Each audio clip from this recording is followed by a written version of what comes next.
My friend said the only food that makes you cry is onions, so I threw a coconut at him.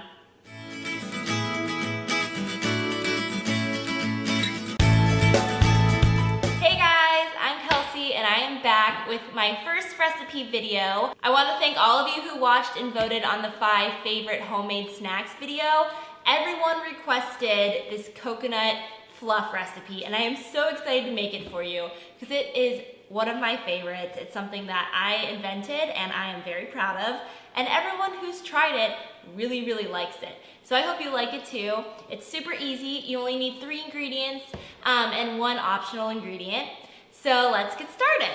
The ingredients you will need for this recipe are 1 can of Trader Joe's coconut cream. If you don't have a Trader Joe's nearby, a full fat can of regular coconut milk will work as well. 1 scoop of chocolate protein powder. For this recipe, I'm using grass-fed whey. 2 tablespoons of all-natural cocoa powder. Make sure it's unsweetened. You don't want any added sugar. And then to top it off, a little bit of 99% cocoa chocolate bar. This is optional. Start with 1 can of coconut cream. This is a full fat coconut cream. Don't get the light stuff. It's filled with water. If you can't find coconut cream in a can, you can use full fat coconut milk and just drain the water. I'm gonna be using a stand mixer today. You can use a hand mixer, or if you have neither, a regular old whisk will do the job too. You might just have some clumps of cocoa powder. So if you wanna get technical, pull out the big guns for this one. If you have a KitchenAid, this is a great excuse to use it, especially if you're making a big batch. So we're gonna start with our coconut cream. Okay. Then you can add your 1 scoop or about 1/4 cup of whey protein. I use grass-fed protein personally. If you don't like dairy or can't eat dairy, you can also use something like an egg white protein powder or a hemp protein powder. It doesn't have to be flavored with chocolate. Mine is sweetened with stevia. So if you do not have a very sweet protein powder, or you have maybe an unsweetened protein powder, you would need some stevia to sweeten this. This is just the stevia extract from Trader Joe's.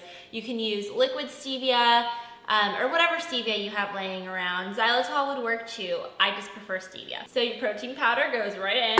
Finally, you need 2 tablespoons of cocoa powder. This is just all natural, unsweetened cocoa powder. You can also use raw cacao powder. That works great as well.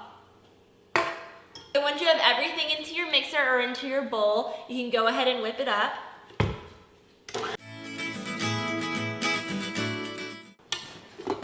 And that's it. That's all you have to do. It literally is 3 ingredients. It's beautiful, it's delicious. I like to serve it in a really cute little glass like this. If you want to get really fancy, you can go ahead and put it in a piping bag and pipe it into your bowl, but I just am going to use an ice cream scoop. Put 1 scoop in a bowl. And then this is totally optional, but I think that it looks really pretty and it kind of adds a little extra. Go ahead and grate some really dark chocolate. This is 99% cocoa chocolate right over the top. You can eat it right away, or you can store it in the refrigerator overnight for a thicker, colder cream. That's the way I like it. I usually make it the night before. Go ahead, stick it in the fridge, and the next day it is ready to go. Or you can eat it as is. It's a really impressive dessert. It's a great snack. It's a great breakfast. If you have company over, I mean, it's like chocolate mousse. It's beautiful. And it tastes so good. I am a chocolate freak. I love anything chocolate. If you have this for breakfast, it'll keep you full until lunch, I promise you. This recipe makes 4 servings this size.